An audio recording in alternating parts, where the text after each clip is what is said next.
Hey guys, Savor, Favor, Savor, Flavor, and today I'm going to be reviewing an album that I've been waiting for a while, Tyler the Creator's Cherry Bomb. Tyler the Creator is I guess you could call him the kind of the ringleader of the LA collective group, Odd Future. Odd Future was super big a couple years ago, but the past couple years it's been a little bit quieter from them, until a couple weeks ago when Earl Sweatshirt released his album, which I also reviewed. And now Tyler, kind of out of the blue a couple weeks ago, announced that his album was going to come out, and it just came out today. Tyler has 3 albums. Each of them is a little bit unique, but they all kind of have the Tyler flavor on them. And I've actually probably enjoyed his most recent album, Wolf, the most, actually. A lot of people disagree with that. A lot of people like his older albums better. Kind of explicit and kind of shock value albums. They still have some decent production, but they're very more lo-fi, low quality. But as Tyler's albums have progressed, I've seen them get a lot more jazzy and honestly a lot more smooth, and I like that a lot more than some of his older stuff. This album does not break the trend, as it is Tyler's probably his jazziest and smoothest album yet.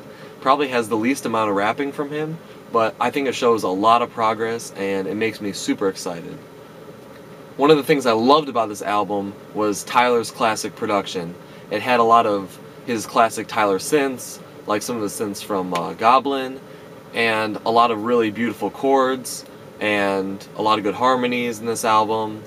Super lush chords, super springtime kind of green and yellow and blue kind of color chords. And that's really what I think a lot of people have come to love about Tyler's production. I know I love that, and it was all over this album, with the exception of a few harder, more distorted tracks. Definitely some obvious influence from Pharrell, NERD, definitely a lot of influence from guys like Stevie Wonder or Roy Ayers. Actually, I think Roy Ayers is on this album in a few parts. Unfortunately, Stevie Wonder isn't, but with the rate that Tyler's growing, hopefully maybe we'll see that on a future album or future single. And also, surprisingly, some Death Grips influence on this album as well, which I really wasn't expecting, but it was kind of a nice surprise, and I think it definitely fit in well with the album. Especially on the song Cherry Bomb, you can see a lot of Death Grips influence. It kind of reminded me a little bit of the song Guillotine by Death Grips. Very distorted, kind of experimental, kind of out there. That being said, I still think Death Grips does it best, but it was cool to see Tyler kind of take that influence and put his own spin on it. One of my favorite songs was Find Your Wings with Golfilicious in it, and if you're curious about her, I reviewed her album.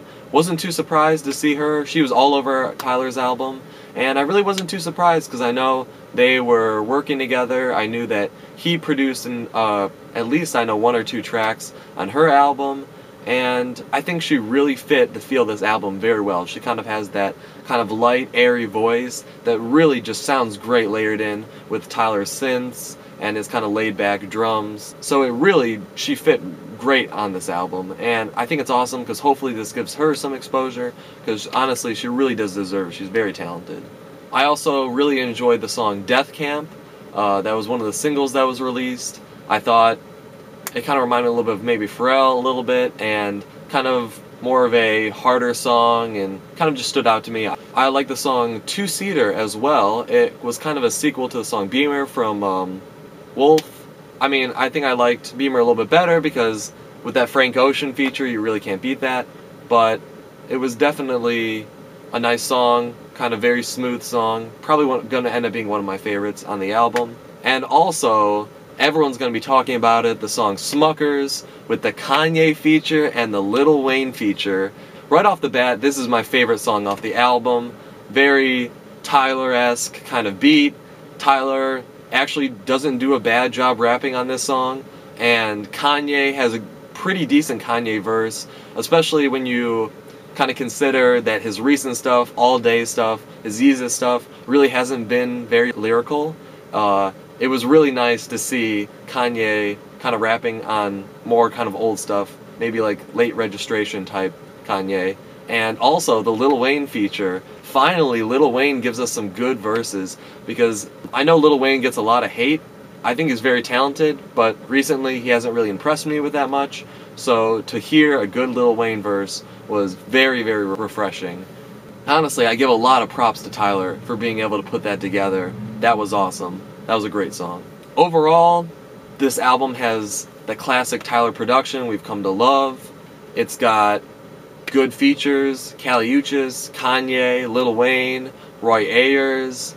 I know I'm missing a bunch. There's a bunch of people on this album. So really just great features. A lot of just very subtle stuff kind of thrown in the album. And as usual, I think a big part for me for experiencing an album is also the kind of images and the videos and whatnot that go along with the album.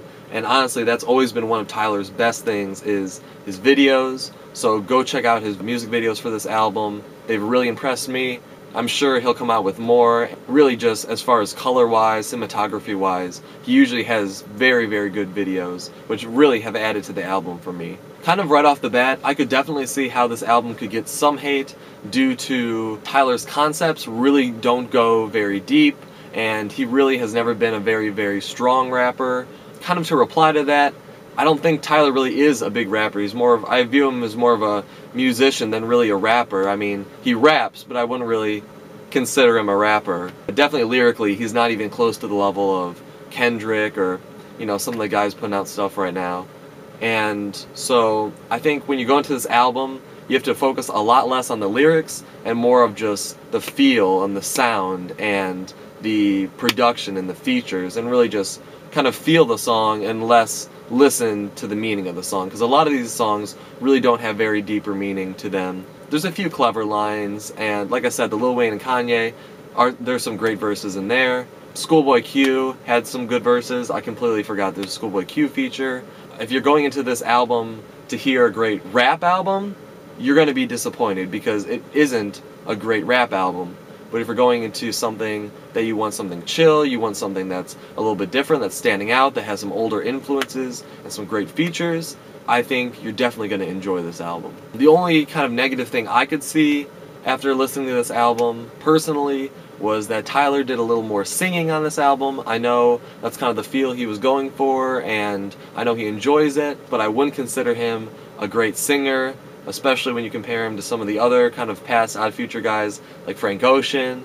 So honestly, I think if the singing parts in this album were like Frank Ocean singing, it would have blown me away, but the kind of the up-pitched Tyler singing, I'm not as much a fan of. I could definitely see it growing on me, and it really wasn't too bad. That was the only thing that kind of rubbed me the wrong way right off the bat. Overall though, I really enjoy this album, and I think I'd have to rate it a 9 out of 10. I know some people are going to hate me for that and think that's a little bit high, but I think this really showed Tyler progressing and really putting out something different and kind of accumulating some good features on this and really just putting a lot of work into the album. You can really feel when an artist is really trying and pushing to put out something different, and I really, really respect that. I'm super excited for the new music videos that Tyler will release with this album, and I know there's been talk of a Wolf movie that he's been working on for a while, so I'm excited for that as well. If you guys don't know about it, there's a new app, the Golf Media app. I know it's like $5 a month or something, but you get a magazine too. It's super cool, and I think they're making some new little dumb loiter squatty type shows that could be amusing. Just more exclusive pictures, music, interviews. I know there's an interview with Seth Rogen up there right now, which was actually a pretty interesting interview. I know there's like the store on the app and stuff, so I'm very excited to see what they're doing with the app. It's kind of cool to see artists kind of putting out more than just music, really putting out an experience. I really respect that, and hopefully this kind of paves the way for other artists in the future, kind of getting more involved with their fans and really just putting out more of an idea, more than just music. So anyways, thanks for watching. Like, comment, subscribe, give feedback. If you hear something cool about the album that I didn't know about, go ahead and send me a message or just comment it. Thanks so much, and I'll see you guys next time. Savor favor, savor flavor.